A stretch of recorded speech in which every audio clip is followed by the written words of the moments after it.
Thế Còn này em này vất vả con rồi. này mày mới biết mày làm chuyện ấy có gió đến mức nào, hiểu không? Đi chưa à? Đây hả?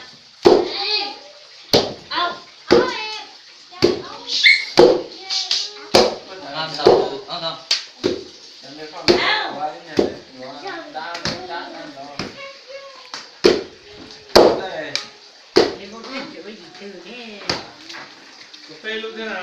Cái này của tao lấy nét rất nhanh nhưng mà nó tối. Tao không lấy nét.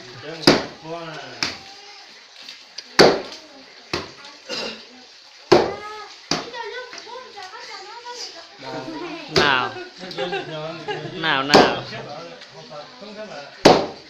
Cho nó quỳnh luôn.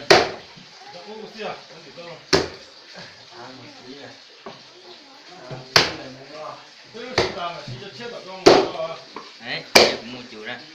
Thượng vào làm cái làm chuyện ấy cái cho tao quay nào. cái này không thể làm được rồi ạ. Rút kinh nghiệm từ Dương. Vào thử cái. Thanh niên to khỏe. Chịu thua cái này. Đây này thằng em này, nó chơi 2 phát rồi, mày vào chơi 1 phát thôi nào. Thôi để đâu mình chơi. Không thử sao biết.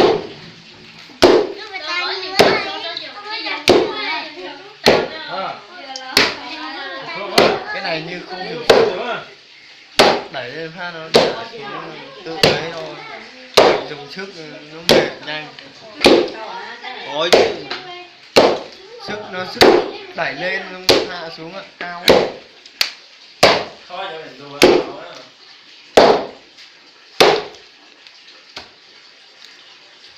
Rồi 10 phút rồi.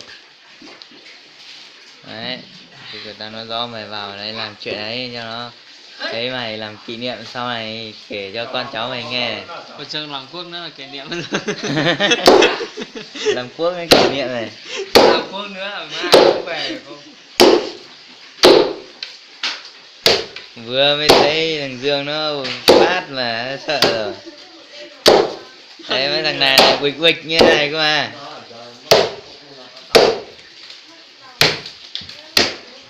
Mình phải sống cái này vài năm chắc mình cũng được cái này mẹ. Vậy nằm bao giờ chơi ngay bây giờ đi. Này, chơi nhanh và luôn nóng hổi. Không dâm vào đây. Thử làm à? Có làm chưa? Lột trở đó.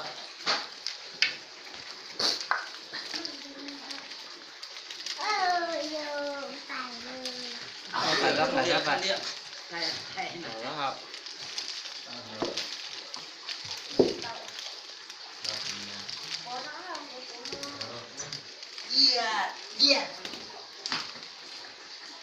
Ăn thử rất khỏe từ đầu, nhưng mà về sau rất yếu.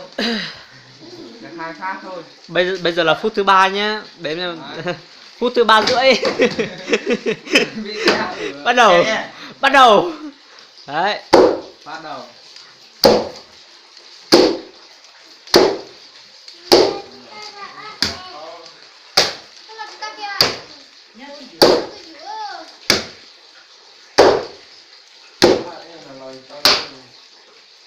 Ai thử xe cố.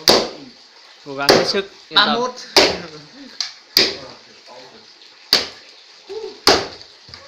Ôi.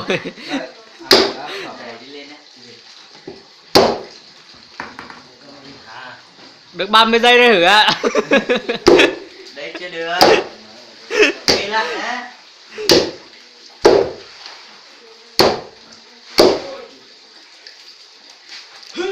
Ta hạ luôn.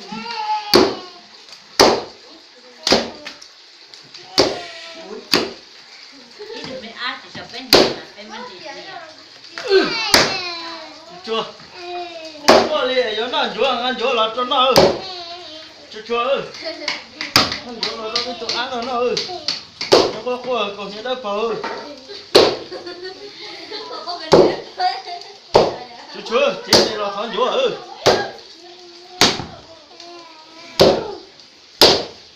Cho khu này vào giá này nhé. Vào giá thử theo này.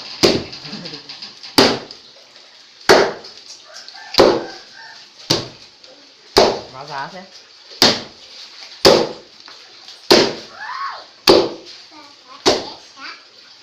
Lo.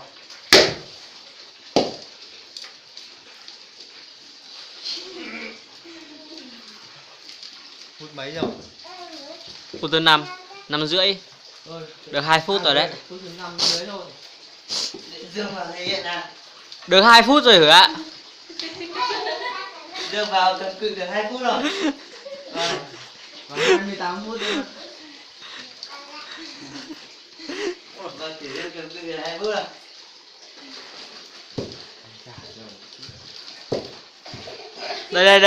Đây là Dương thể hiện nhá. Mày cứ vào đấy tao tính phút cho mày. Đấy. Phút thứ 5:50 nhá.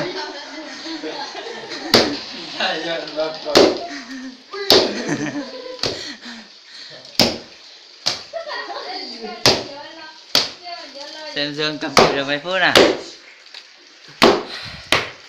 Đánh quen rồi. Cách gì chẳng. Ô, mệt đấy. Được 30 giây rồi Dương ạ. Cố lên. Thế à? 30 giây rồi. Thế là quá thời gian từ nãy rồi. Tôi phải coi cho lên phút rồi. Được 30 giây rồi đấy. Đấy nhá. Sửa lại cái đấy đã. Dương ơi, sửa lại đó.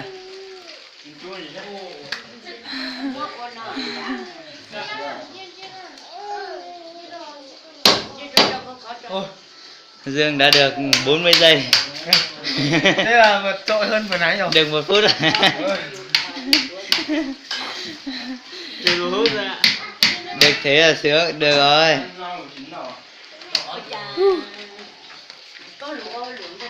Rồi. Dính tay đấy. Còn ăn nổi không? Thượng không dám động tay vào. Sợ sợ không cự được 10 giây. Không nổi 10 giây mày ạ. Kiểu lôi thế này. Mình già sức yếu rồi. 20 mấy rồi, ra rồi. Mình già trên này làm trưởng bản đâu rồi. Ai à? Này là không được.